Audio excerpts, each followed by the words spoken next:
Prediction है कि सरकारी नौकरी करने वाले लोगों को नौकरी पे रहना चाहिए कि नहीं रहना चाहिए, नौकरी करने वाले लोगों को रहना चाहिए कि नहीं रहना चाहिए। मेरी अभी अपने एक साथी हैं, एक अपनी बहन है, उसका मैसेज आया था कि भाई आपकी बात सुन के और मेरा नौकरी करने का बिल्कुल मन नहीं है और मैं नौकरी छोड़ रही हूँ। मैं कहा बहन ऐसा है, एक ऑस्ट्रेलिया छोड़ कर आ गया, एक कनाडा छोड़ कर आ गया, बापू मन्ना गाड़ देवा है। घर वाले मेरे को गाली देंगे हैं। एक तो वो लड़का कुरुक्षेत्र से आया था, कहता मैंने डॉक्टर साहब की बात सुनी, ऑस्ट्रेलिया गया हुआ था, कह रहा मैं तो लात मार के ऐसी जिंदगी, नरक जैसी जिंदगी जी रहा था, रियलाइज ही नहीं हुआ था। जब बिला बलारा जी की वीडियो सुनी तो रियलाइज हुआ कि मैं तो वैसी जिंदगी तो मैं जीने लग रहा हूं, तो मैं अपने घर से दूर क्यों आया खाम खाई, तो वो छोड़ आया ऑस्ट्रेलिया से। इनके घर वाले इनको गाली देने लग गए कि तू तना बिगाड़ा, ये बोला मैंने नहीं, डॉक्टर दूसरा है।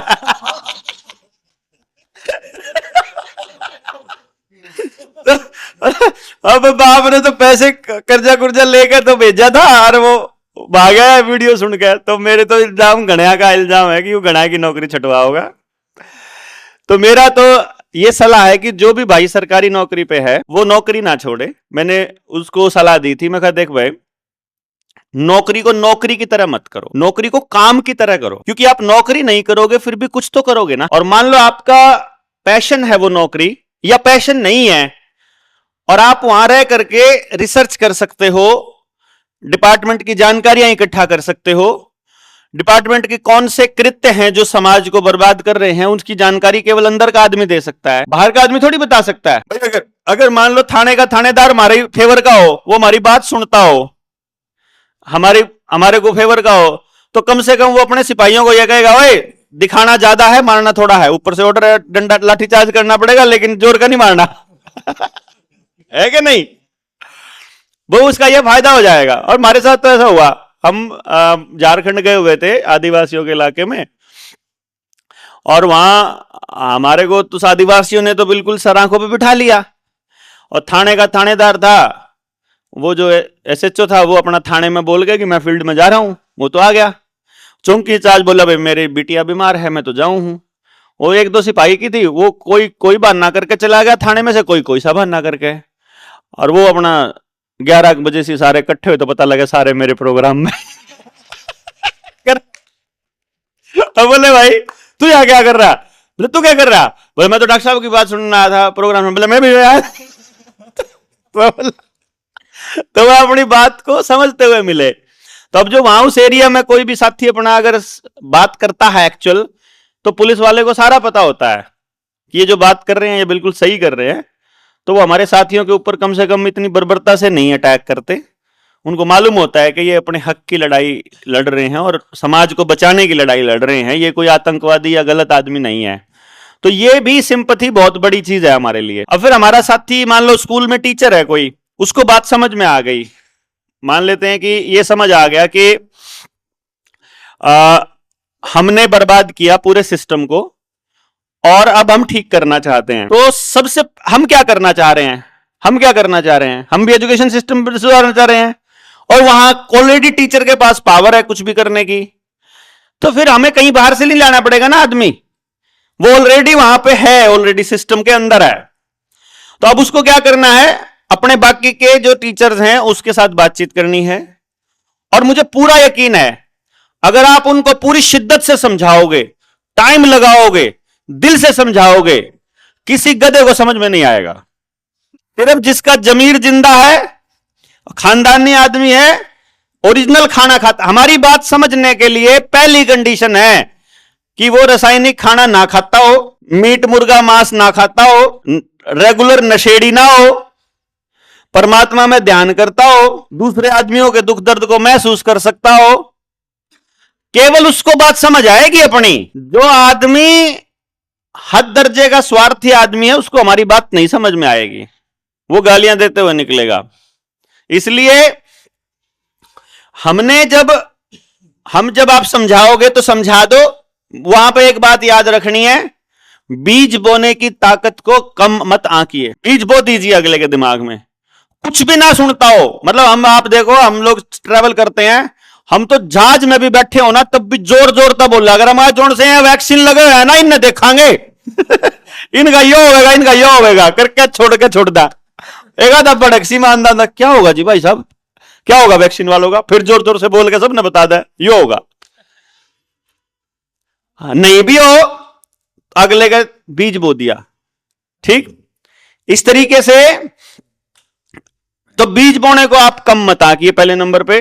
दूसरा, जब आपको यह यकीन हो जाएगा कि डिपार्टमेंट में आपका कोई मददगार नहीं, अभी हम टीचर पे बात कर रहे हैं, जब यह मालूम पड़ जाएगा कि कोई भी आपकी मदद नहीं कर रहा है, उस वक्त आपको फिर पेरेंट्स की मदद लेनी पड़ेगी, क्योंकि जो एजुकेशन के अंदर जो बदलाव लाना चाहते हैं वो पेरेंट्स की मदद से लाना चाहते हैं। ऑब्वियसली जो बच्चा सरकारी स्कूल में है, जो सरकारी टीचर की बात कर रहा हूं अभी मैं, जो सरकारी स्कूल में मां बाप पढ़ रहा, जिसका बच्चा सरकारी स्कूल में पढ़ता है, उस मां बाप के पास अपने बच्चे के लिए चिंतन के लिए और बातचीत करने के लिए और समझ के लिए समय नहीं है। ना उसके पास समय है, ना उसके पास समझ है। लेकिन जो दूसरे मां बाप हैं, दूसरे पेरेंट्स हैं, उनको है। तो अब उस टीचर को गांव में उतरना पड़ेगा। उसके लिए एजुकेशन की वो ट्रेनिंग हमारी पूरी होनी चाहिए। एजुकेशन की ट्रेनिंग पूरी करने का क्या फार्मूला है? जो वीडियो अगर आप नीडर इंडिया पे सुन रहे हो या फिर आप फेसबुक पे सुन रहे हो, तो वहां पर उसके शीर्षक में या डिस्क्रिप्शन में एक लिंक दिए होते हैं वीडियोस के। उस लिंक में एजुकेशन की ट्रेनिंग कैसे करनी है वो लाइन भी लिखी हुई है। तो उसमें ट्रेनिंग पूरी करके नोट्स कैसे बनाने हैं और मुझे कैसे भेजने हैं वो दिया हुआ है। बेसिक नोट्स बना लेंगे तो उसके बाद मैनुअल ट्रेनिंग होगी जो गांव की एजुकेशन को बदलने के लिए। और उसके ऊपर जिसने भी प्रैक्टिकल किया है, आपने किया है, अपना एक्सपीरियंस एक बार शेयर करो कैसे कैसे, जब आप मुझे बता रहे थे आप एक बार शेयर करना, क्योंकि आपको मालूम पड़ेगा कि उसका अभी तो इन्होंने सिर्फ बेसिक ट्रेनिंग ही किया है। यहीं पे आ जाओ, यहीं पे बैठ जाओ। मैं 8वीं क्लास पकड़ी क्योंकि 9वीं 10वीं वाले पक्के हो गए।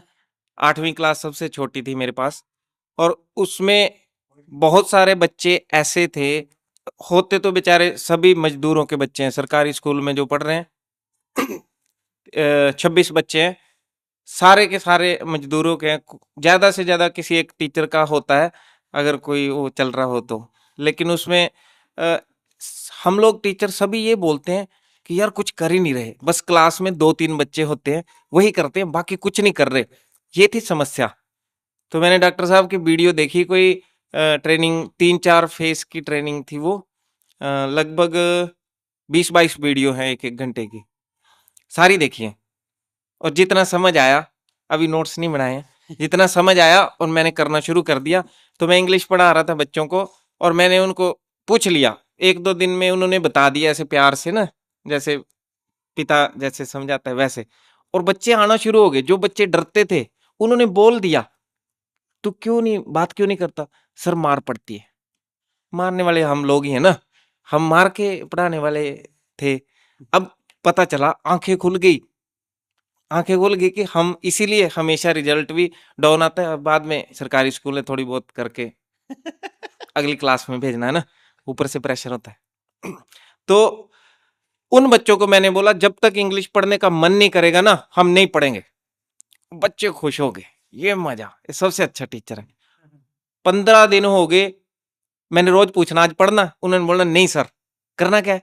कोई बोले सोना है, कोई बोले हमने ड्राइंग करनी, कोई बोले अच्छा। इनडायरेक्टली कहानियां उनको मैं लेसन की पढ़ा रहा था। जो गप्पे चल रही ना वो लेसन की चल रही हैं।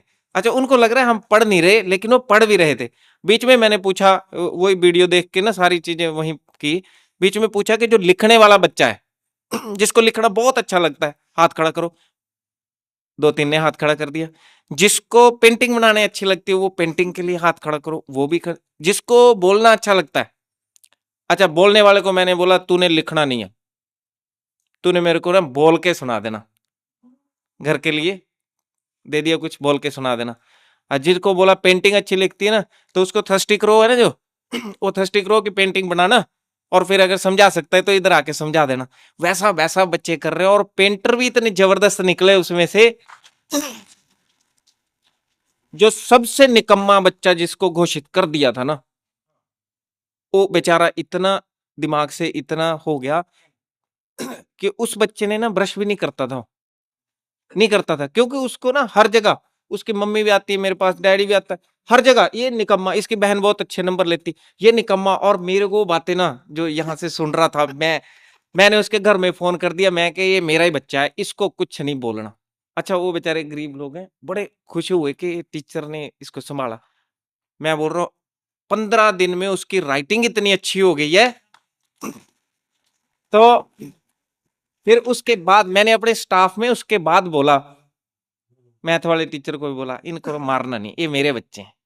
मैंने बोला अगर मेरा सच में बच्चा पढ़ रहा होता ना तो आप बड़े प्यार से पढ़ाते कि ये टीचर का बच्चा है। तो ये सारे मेरे बच्चे हैं। अब वो 15 दिन बाद एक बच्चे ने बोला कि सर आज इंग्लिश पढ़ लेते, नहीं तो फेल हो जाएंगे। मैंने बोला बाकी तेरे भाई तैयार नहीं हो रहे, इनका मैं दिल नहीं तोड़ना। तो वो फिर उनको भी तैयार करने लगी लड़की। अभी 2-3 बच्चे बोल रहे हैं और उनको मैंने अलग से 5 मिनट पढ़ा दिया, काम दे दिया उनकी तसल्ली के लिए।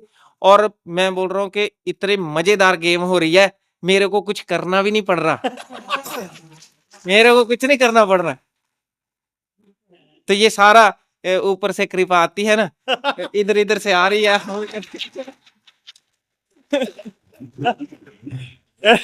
हरे वाली चटनी से लगाया करो कृपा। जो आधी छुट्टी में समोसे मंगाते हो। तो मतलब अल्टीमेटली आप देखो, कमाल की बात क्या है कि अगर आप अपने काम को पसंद करते हो और आपको काम करने का तरीका पता चल जाए तो काम होता ही नहीं है, इंजॉयमेंट होती है, पूरा फुल टाइम एंजॉयमेंट 24 आवर।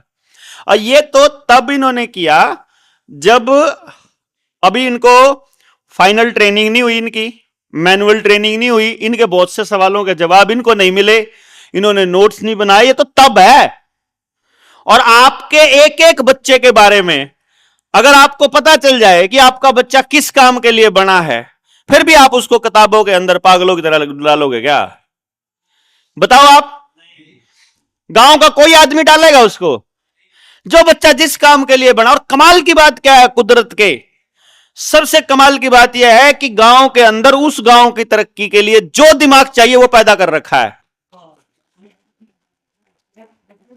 यानी कि हम जो सत्यानाश करते हैं उस बच्चे को वहां से विस्थापन करके करते हैं। गांव की देश की बर्बादी का कारण है कि कुदरत ने वो बच्चा उस गांव के लिए दिया था कि उस गांव में ऐसा दिमाग चाहिएगा तो इसका है, ऐसा बंदा चाहिएगा तो ये इसका है। और हमने क्या किया? पढ़ने के लिए बाहर भेज दिया, नौकरी के लिए किसी और के भेज दिया, पैसे के लिए कहीं और भेज दिया। समाज के लिए तैयार करना था, कंपनियों के लिए तैयार करने लग गए, नौकर बनाने के लिए, चाहे सरकारी हो चाहे प्राइवेट हो, नौकर तो नौकर ही है। तो हम अपने बच्चों को सिखा रहे हैं पैसे के लिए काम करना। हम क्या सिखा रहे हैं? अभी तक पूरी दुनिया सिखा रही है पैसे के लिए काम करना। हम क्या सिखा रहे हैं मोर्चे के लोग? हम अपने बच्चे को यह सिखा रहे हैं पैशन के लिए काम करना। जो तेरा पैशन है, जिसमें काम करके तू सुबह से लेकर रात तक भूख प्यास नींद सब भूल जाए, वो काम ढूंढने में तुझे साल लग जाए, 2 साल लग जाए, नहीं लगता है तो अपने पास तो ट्रेनिंग है, वह ले लो, हमारे वाली ट्रेनिंग। वो पैशन पता लग गया कि मैं इस काम के लिए बनाऊं, अब तू वो काम कर। उससे पैसे कैसे मिलेंगे? मेरी जिम्मेदारी पेरेंट्स की। अपन सारे ले लेते हैं, हमको सबकी जरूरत है, हमें प्लम्बर भी चाहिए, मिस्त्री भी चाहिए, कंप्यूटर वाला भी चाहिए, पढ़ाने वाला भी चाहिए, पढ़ने वाले भी चाहिए, कहानी कहने वाला भी चाहिए, आर्टिस्ट भी चाहिए, संगीतकार भी चाहिए, डांसर भी चाहिए, हलवाई भी चाहिए, सब चाहिए अपने को। तो हम अपने अपने बच्चों को लेंगे ना आपस में। बताओ भाई, किसी का बच्चा खाना बढ़िया बनाता है, किसी का पेंटिंग बढ़िया बनाता है, उसी से बनवा लेंगे अपनी, की जरूरी है अपना करना। हमको एक दूसरे को मजबूत करने का प्रोसेस। तो जो सरकारी टीचर वहां है, आप सोचो, ये जो टीचर है, जो इस टाइप का टीचर है, जो अपनी क्लास के 40 बच्चों के साथ या 30 बच्चों के साथ कनेक्ट हो गया, समझो 30 परिवार कमा लिए उसने। और अगर वो 4 सेशन पढ़ा रहा है, 4 सेक्शन पढ़ा रहा है, 100 बच्चों के साथ जुड़ने का मतलब है 100 बच्चे और 200 मां बाप, यानी एक बच्चे के 2 मां बाप हैं, एक मां एक बाप, 300 आदमी कमा लिए। जिस टीचर ने 300 आदमी कमा लिए, सिस्टम से डरने की जरूरत नहीं है उसको। आंख मीच के बोल देगा नहीं चलेगा ये वैक्सीनेशन, ये वाला टीका नहीं चलेगा, ये वाली गोली नहीं चलेगी, हमको मालूम है ये रही किताब द वैक्सीन क्राइम रिपोर्ट, ये पढ़ा फलानी चीज, हमको पता है डिजिटल करेंसी कितना नुकसान करती है, हमको पता है ऑनलाइन ट्रांजैक्शन कितना नुकसान करती है, हमको पता है ये कैसे होता है। बोल सकता है कि नहीं बोल सकता? जब गांव उसके साथ खड़ा है भाई, और अगर उसने मिशन बना लिया अपना एजुकेशन वाला, तो जब गांव उसका है ना, जैसे टीचर को पूजा करते थे ऐसे पूजा करेंगे भाई साहब लोग। आजा आजा आजा आजा। हाँ, हमारे हैं कैथल में एक टीचर, वो यही कर रहे हैं। मतलब बच्चे कमा लिए, फिर पेरेंट्स को बुला के समझा दिया, पेरेंट्स समझ गए। अब डिपार्टमेंट को सीधा सीधा नहीं बोल सकते, मान लो टीचर सीधा वो नहीं बोल सकता अपने अफसरों को ना, लेकिन वो पेरेंट्स को बुला के ऐसे करके, तेरे बच्चे के लिए ये चीज नुकसानदायक है, कागज पे लिख के एप्लीकेशन दे जा, और ऊपर से फोन आए तो बोल देना मैंने मना किया था, नहीं चाहिए मतलब नहीं चाहिए। बच्चे हाँ, अभी बच्चे लेने शुरू करें, अभी तो वो गोली लेके पॉकेट में डाल रहे हैं ना, बच्चे आने वाले टाइम में गोली को ये बोलेंगे लेनी ही नहीं है। हाँ, ये तो जेएसएम वाले हैं ना, लेकिन अगर सोचो आपका टीचर होता जेएसएम में, अगर जनता सरकार मोर्चा में अपना टीचर हो, तो क्लास में किसी बच्चे को गलत चीज नहीं मिलेगी ना, बता रहे हैं। हाँ, तो अब जो मान लो मोर्चे का आदमी स्कूल के अंदर बैठा है, तो स्कूल सिस्टम क्या गलत कर रहा है, वो स्कूल टीचर, सारे स्कूलों का सत्यानाश कहां से हुआ? जिस दिन से टीचर के पास अपनी गाड़ी, अपनी एक्टिवा, अपना स्कूटर, अपनी मोटरसाइकिल आई, वो स्कूल में एंटर किया, बैठ पढ़ाना है पढ़ाया, नहीं पढ़ाना नहीं पढ़ाया, हाजिरी लगा के वापस निकल गया बैठ के।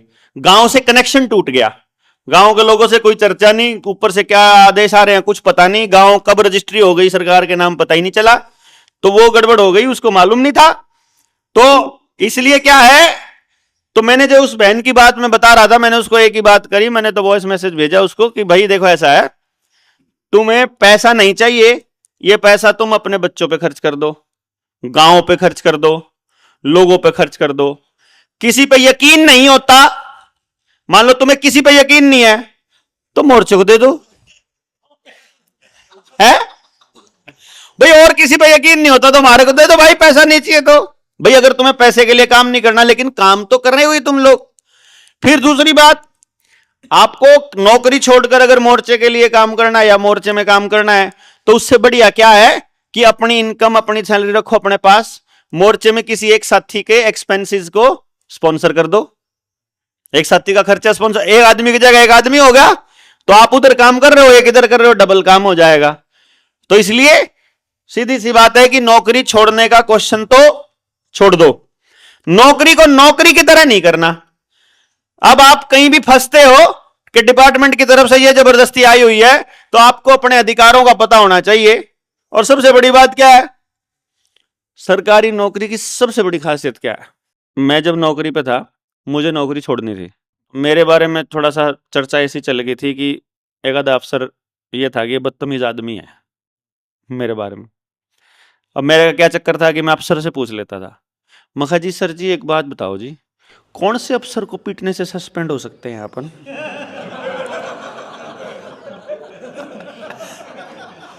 अब अफसर जो है वो अपना पहले ही, यार क्या बदतमीजी वाली बात कर रहा है, वो अपने डीलिंग हो रहा है, अशोक यू क्या लेना आया था, यो बुला रहा, अगर जी इसका यू काम था, इस तक कह दे फोन कर दिया करेगा, काम इसका वहीं हो जाया करेगा, दफ्तर में आने की जरूरत नहीं है। वो इतने में समझ जाते हैं वो, मगर गुरुजी सस्पेंड होना जी, जो मजा नहीं आ रहा जिंदगी का ना, नौकरी में स्वाद नहीं आ रहा, तो क्यों सस्पेंड होने का, बोला सस्पेंड क्यों होना, नौकरी छोड़ दे। मगर जी सस्पेंड होने का एक फायदा है, पहले सस्पेंड होएंगे, थोड़े दिन बाद 50% तनख्वाह मिलने लग जाएगी, फिर 75% मिलने लग जाएगी, फिर पूरी तनख्वाह मिलेगी, तनख्वाह पूरी मिलनी, सस्पेंड के सस्पेंड है।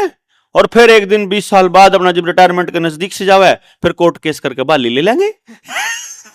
सरकारी नौकरी का तो इतना बड़ा मौज है, चक्करी में नहीं पड़ने की जरूरत है।